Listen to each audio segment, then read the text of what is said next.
Learn simple Igbo sentences titled Breakfast in Plain. Igbo, English. Number 1 sentence says, Nri ndị ụgbọelu a atọka.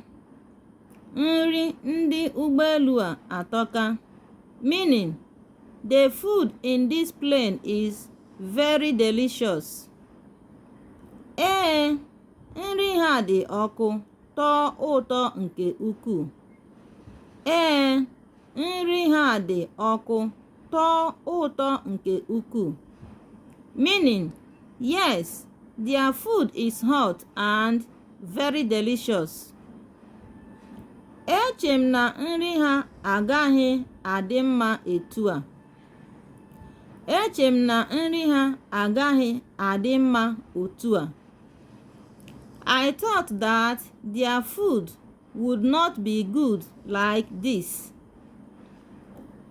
Ha nwere ọtụtụ ihe oriri ọbụla ị chọrọ ebe a. Ha nwere ọtụtụ ihe oriri ọbụla ị chọrọ ebe a. Meaning, they have all kinds of foods you desire here.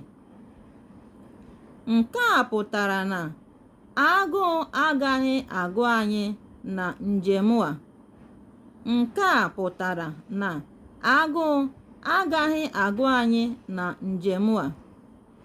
Meaning, this means we won't go hungry in this journey. Ka anyị na-ele anya. Ka anyị na-ele anya. We will see. Ndị na-eri nri ụtụtụ ugbu a dị ole na ole. Ndị na-eri nri ụtụtụ ugbu a dị ole na ole.